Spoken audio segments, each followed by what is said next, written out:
Money FM 89.3, the best of the afternoon update. The afternoon update with Lin Li Fu. Across Asia, a quiet shift is underway. Companies are feeling the pressure of AI and talent shortages, and many are discovering that focusing on proven skills over just degrees and weaving learning into their business strategy is paying off. Coursera's Global Skills Report 2025 highlights this trend and shows that employers investing in skills-first strategies are seeing tangible business benefits. So on today's Industry Insight, we explore how skills-first strategies are helping companies stay competitive in the AI-driven economy and what lessons others can learn from Singapore's leadership. Joining me is Eklavya Bhave, Head of Asia at Coursera, to share insights from Coursera's Global Skills Report 2025. Eklavya, thanks for being here.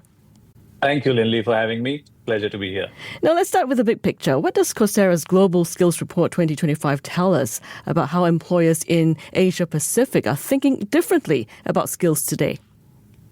Yeah, and just to give you a little context to your listeners, I'll break the response into three parts rather. First is how did we arrive at these rankings? Second is what did we find out in the Global Skills Report? And third is why we are seeing what we are seeing, which is why some countries are doing better than the others. That's right. So on the first part, how did we arrive at the country rankings? Today, Coursera has more than 175 million learners coming from almost like 110 countries. So we thought that's a lot of insights that we can draw from this data, which can help different countries to prioritize learning and building skills across the globe. And that's why we looked at the data on our platform. And we also looked at the data from external sources such as IMF, World Bank, which looks at Global Innovation Index, labor force participation, human capital index, GDP per capita, etc. And we gave weightage to different factors. Now, when we looked at the outcome, there were some surprises, but mostly pleasant ones, especially for Singaporeans and for us in the APAC region. Singapore was number one globally in the AI Maturity Index. It was also number one globally in the technology domain, which is fantastic for all of us in Singapore. Also, when we look at overall skills, because outside of tech and AI, we also looked at business skills, and Singapore was number one in the APAC region and number four globally. But the highlight was number one in the AI Maturity Index globally, and which puts Singapore ahead of other economies, other countries such as US, European countries such as UK, Switzerland, etc., which are focusing a lot on AI. And we've seen that in the last 1 year, when it came to enrollments on specifically generative AI related courses, we saw more than 100% increase year on year, which is almost like, one enrollment in every 10 minutes from Singapore. Wow. Yeah, and that was fantastic for us to see. And if you look at why this is happening, if you go a little deeper, you'll find the answers, because this can't happen in 1 year. No nation can achieve this in 1 year or 2 years. This is the result of consistent efforts by the government and the people in Singapore to stay ahead in the curve. Now, there are few things that I can think of. First is all the government initiatives in the past few years. Programs such as Skills Future is a great example. Not many countries have similar programs. So Singaporeans are learning and building skills using Skills Future. And just for your listeners' information, they can use Skills Future credit to learn and take Coursera courses. So initiatives such as Skills Future program, also the national AI strategy that the government of Singapore has, which is focusing on a lot of initiatives. And one of them is increasing the AI talent pool. So combination of these government initiatives, and also equally important is the participation from people, right? Because governments can come out with a lot of programs, initiatives, and plans, but unless the people and the citizens don't participate, we won't see the results. So on Coursera platform, we have more than 1.3 million learners from Singapore, which is, if you think of it, is almost 20% of the country's population is learning, which is fantastic. And that's why the results are very obvious that globally, Singapore is number one in the AI Maturity Index. But Eklavya, that's striking, especially the fact that even with such high rankings, the skills gap is still a challenge. What are we seeing there? Why is that so? Yeah, so I think there are few things that are important, right? Because the skills gap is a combination of multiple factors. So the first is the pace of change is much faster than the pace of education system that we are looking at. For example, the students who are today learning in the campuses will join the workforce tomorrow. But the pace at which the traditional education system moves is much slower than the pace at which the outside world is changing. I mean, I talked to few students, like, for example, somebody who joined in an engineering program in 21, 22, they might be graduating this year or next year. When they entered the college, nobody knew what Gen AI is. Now, when they are graduating this year, everybody uses generative AI. So while their curriculum did not change, the outside world completely changed in the last 4 years. So that's a very stark difference at which the pace of learning and the pace of change, which is happening outside the world.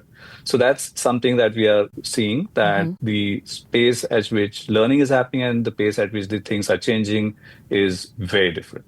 Okay. Coming back to how I opened the interview, Yeah. skills first hiring. We've been hearing about this for years. What's different now, and why is it no longer just about recruitment? So that's a great point. And we've started to see in the last 3 to 4 years that the companies are focusing more on skills when it comes to hiring and not focus as much on the traditional ways of filtering and shortlisting candidates, which is based on their academic grades, etc. And clear, obvious answer is the one that I shared with you earlier, is that what is being taught in colleges and universities may not be relevant so much for the outside world.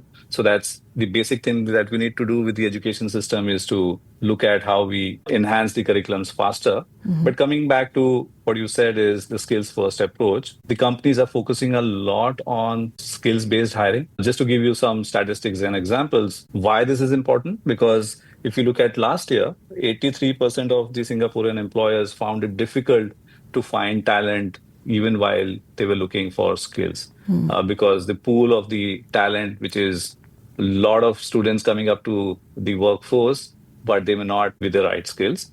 And that's why what we are seeing is most of the job vacancies, again, if you look at the data from last year, almost 78% of the job vacancies in Singapore did not have academic qualifications as the main criteria. So while academic qualifications still matters, the focus was more on the skills, more on the experience and the adaptability of the individual when they came to jobs.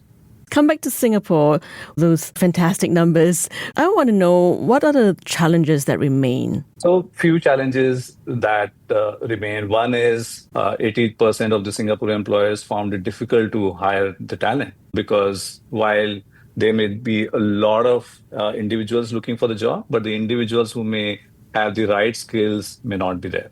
And the paradox arises because there's a lot of awareness and literacy at the basic level, but what the employers are looking are very specific proficiencies in specific areas. So it's good to have high level of awareness about a particular program or a technology like generative AI, but how do you translate it to specific skills needed to a specific job? So that's one. Second is issue around demand and supply, right? So while there is a lot of demand, but the supply, when it comes to both the sections, which is the students as well as people who are already in the workforce, may not be able to catch up because the things are changing so fast. The talent transformation needs to happen much faster than the talent acquisition. So that's the other thing which is challenging. The third is the skills obsolescence, because you learn something today that may not be relevant 1 year from now or 2 years from now. I mean, if I look back 5 years, 10 years ago, any skill that we acquired, the shelf life of a skill, specifically tech skill, was 4 to 5 years. But now the shelf life of that tech skill may be just 1 year, which means we need to continuously upgrade and update ourselves. Okay. And the final thing, and specifically for Singapore, that's interesting, is a gender gap, even when you look at skilling. So on Coursera platform, if you look at the overall learners we have on our platform, 45% of the learners are women. But if you look at generative AI related content and courses, only 32% of the learners on generative AI related content are women.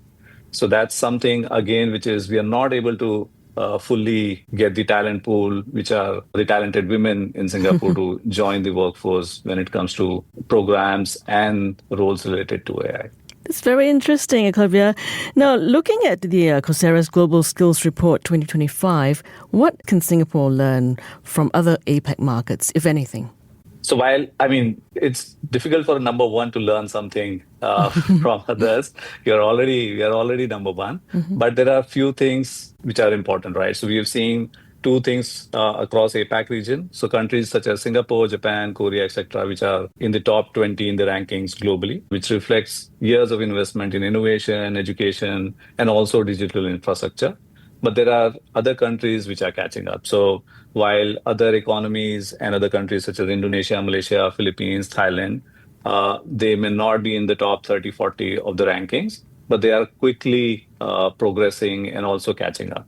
So one of the things that we have seen specifically related to AI, so while Singapore was ahead of the curve in adopting AI specific policies and also citizens learning on AI, the other countries are catching up. So if you look at Vietnam or Philippines or even India, they have very progressive policies on AI. And also, it is reflecting in the behavior of the learner.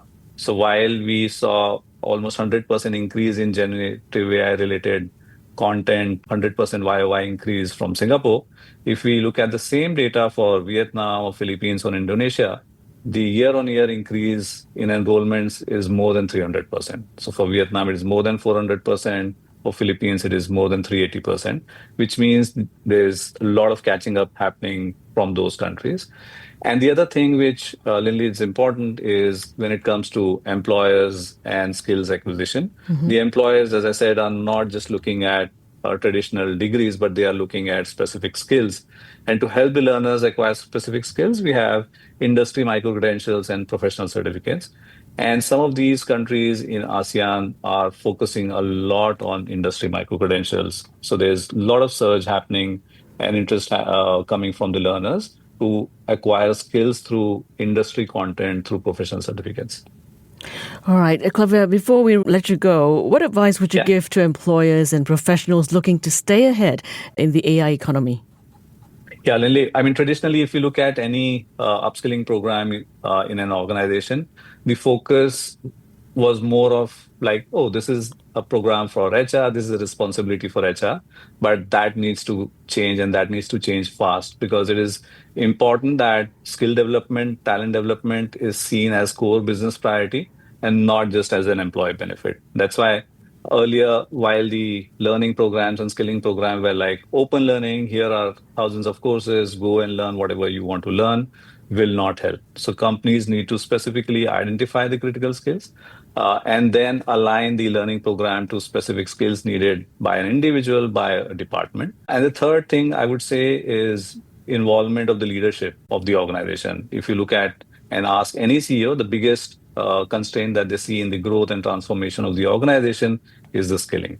And that's why the leaders must model their behavior. They need to communicate why the employees need to learn, and then they should demonstrate by learning themselves and create space for learning for their own employees. Just out of curiosity, since you're talking about skills, are there soft skills that are becoming more important alongside technical AI skills? That's a great question, Lily. While we all talk about AI, generative AI, data, etc., we forget about soft skills.